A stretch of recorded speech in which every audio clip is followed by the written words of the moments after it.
So fights breaking out because of territory. That's something that's already happened. Ingress has not had a problem with people being robbed at gunpoint or at knife point, but obviously that's a case with Pokemon because you're inherently distracted.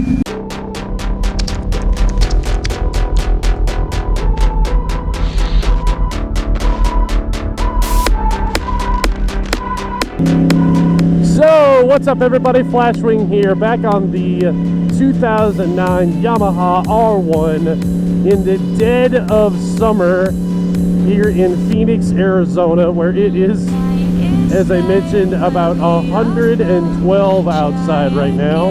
Leave me alone! Leave me alone, officer! Leave me alone! I didn't do it! Oh, don't you speed up! Don't you speed up! Don't you speed up! Don't you do it!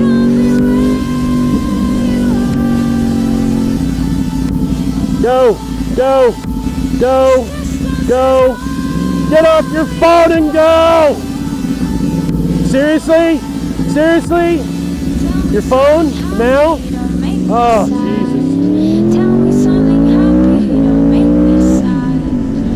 I wanted to talk a little bit about the Pokemon Go craze. But I wanted to talk about it from the perspective of an Ingress player who has played augmented reality, position-based games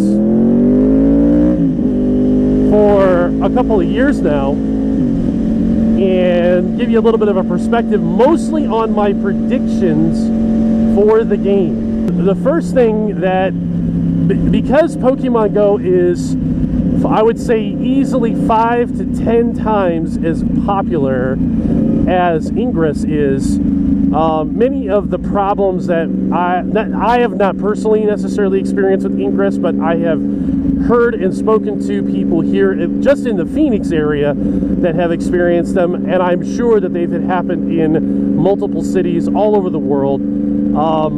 There's a few key things to look for. Number one, fights breaking out over territory, because the game is very territorial. Ingress more so, I would say, than Pokemon Go, because Pokemon has a real single player component.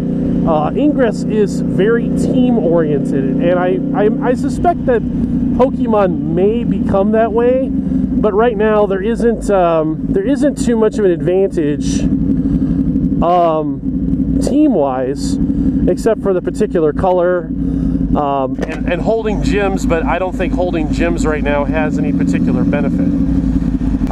Ingress has not had a problem with people being robbed at gunpoint or at knife point, but obviously that's a case with Pokemon because you're inherently distracted, and also the Pokestop lures.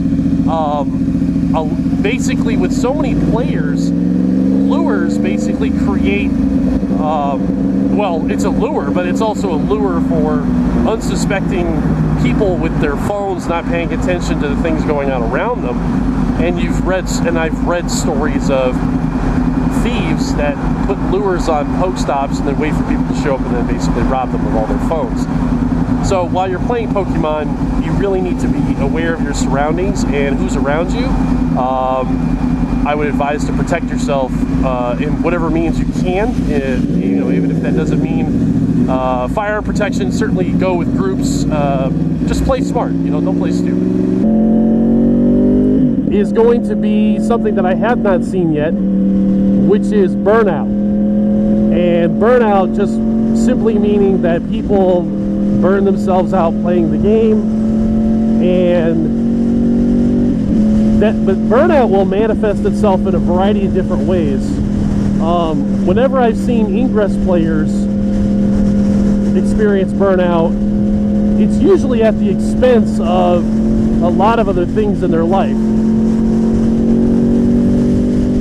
And you're going to hear stories about people who have essentially lost everything. People who lost their wives, or they lost their husbands, they lost their kids, they lost their job, they lost their house because they lost their job, all because they couldn't put the game down because they couldn't stop playing. And we have players just here in Phoenix who play Ingress 24 hours a day. There are places in Phoenix that I can go and attack, and within like 24 hours a day, those areas have a 20 to 30-minute response time before someone from the opposing faction comes out and takes back whatever it was that I took. 30 minutes, 24 hours a day, because they play non-stop. Also, you're going to have the intimidation factor too.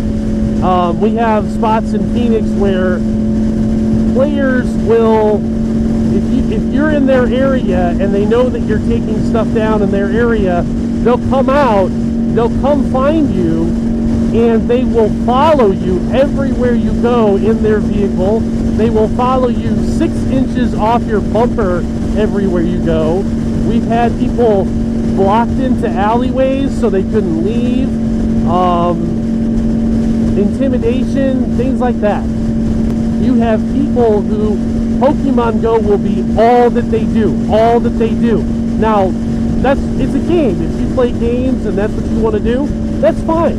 You know, it's not my place to tell you that it's a good or bad idea, but it will be of an addiction level. They'll be playing all the time, everywhere they go.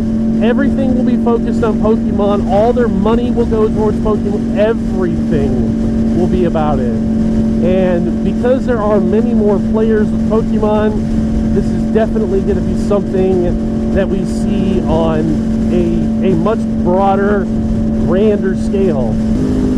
There are also been a lot of haters with Pokemon Go, and it's really funny to me because it's a game. It's like anything else. And I saw a lot of the memes where, you know, people trashing Pokemon Go all while getting their fantasy football leagues ready to go here soon. You know, everybody plays games.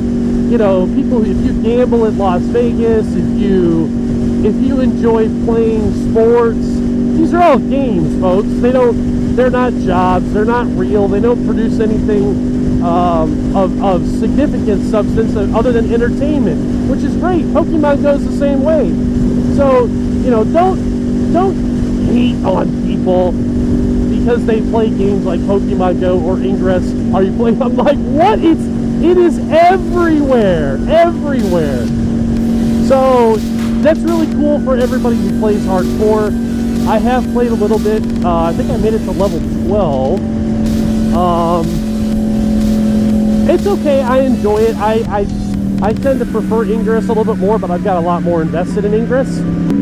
Thanks for riding with me today, guys. I'm almost at my destination. This bike is hot as fuck. I'm gonna get out of the heat. And until next time, we will see you out there.